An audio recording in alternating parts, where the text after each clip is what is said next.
প্রথম আমি মাদককে zero tolerance করে নিয়ে আসবো ইনশাল্লাহ। বিগত স্বৈরাচারের আমল থেকে আমরা দেখে আসছি প্রতিটা মহল্লায় কিন্তু মাদকের ব্যাপক আকার ধারণ করে এই ইউনিয়ন পরিষদের নির্বাচনে অংশগ্রহণ করতে আগ্রহী হয়েছি। এই রহমানুর রহিম, প্রথমে আমি আমার সালাম জানাই জিঞ্জিরা ইউনিয়নবাসীকে।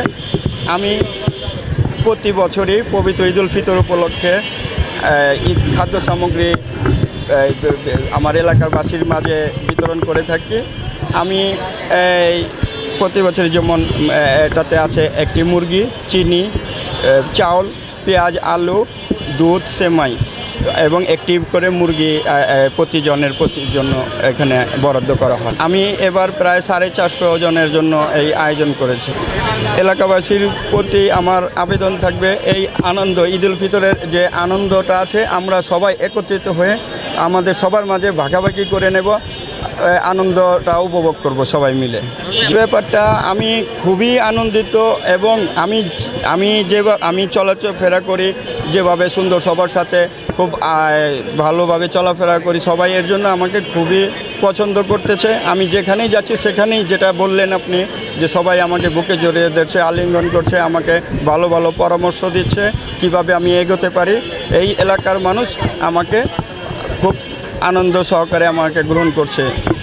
আমি আসলে এই জিঞ্জিরা পরিষদের নির্বাচন করার আগ্রহ প্রকাশ হয়েছে। আমার যে আগ্রহ হয়েছে যে জিঞ্জিরা ইউনিয়নবাসী আমাকে সবাই উৎসাহিত করেছে, সবাই সহযোগিতা করার আশ্বস্ত করেছে। এই জন্য আমি আমার আগামীতে ইউনিয়ন পরিষদের নির্বাচনে অংশগ্রহণ করতে আগ্রহী হয়েছি। এ ব্যাপারে আসলে আমি তো তরুণদের সাথে সবসময় থাকি, সবসময় খেলাধুলা, তারপরে যে কোনো সামাজিক যে কোনো সহযোগিতা, তারা যখনই আমাকে যেখানে ডাকে সেখানে আমি উপস্থিত হই, তাদের যে কোনো সহযোগিতায় আমি এগিয়ে যাই। এর জন্য সবাইও আমাকে গ্রহণ করে।